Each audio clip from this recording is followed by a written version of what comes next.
the final prophet Muhammad. It turns out he might have been more than just misunderstood.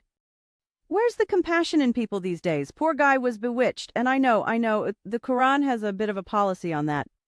It's small print, though. Something like, if you follow bewitched people, you will be bewitched also. Quran 551. Well, on the upside, who didn't love Bewitched as a kid, right? So, Muhammad under a spell for a while, maybe even the entire time. It doesn't affect his revelations, right? I mean, I listen to my multi-personality neighbor. They have the best stories, sometimes scary, but hey, that's just when they forget their meds. Now, let's talk about his fashion sense. Muhammad was quite the fashionista. He used to wear Aisha's nightie, those light flowy ones. But hey, if anyone could be tough while cross-dressing, it was him. Despite the silky gown, he somehow managed to keep up with Gabriel. But Gabriel wasn't your typical angel. Oh no, this Gabriel wasn't all soft and fluffy. He was a much more hands-on rough version. He would pin Muhammad down. All right, let's dive into the other stuff. Poor Muhammad, right? We've got to feel sorry for the guy.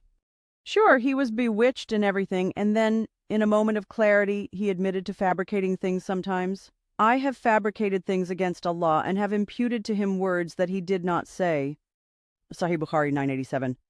That's okay, right? So what, he just made stuff up sometimes? Who hasn't had a day where they just made stuff up on the spot? I mean, come on, we've all said something ridiculous to get out of trouble, right? Yeah, like the time celebrities accidentally went to Epstein Island. They are thinking no one knows, and then the list comes out and they're all over it.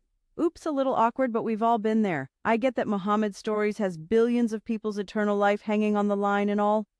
But look, he was bewitched, had no sleep for so long. Who can sleep with all those wives, imaginary visitors, and voices in their head? It's not the end of the world, is it? And hey, let's not get too worked up about the whole making stuff up thing. It's not like Allah had a rule about that or anything. Oh wait, Quran 69, 44, 46. Something about making stuff up and using Allah's name will get your aorta cut. Yikes! Sounds like serious business. It is oddly specific. But good news, that never happened. Oh, except this one time when Muhammad was dying and he said, "This poison is cutting my aorta."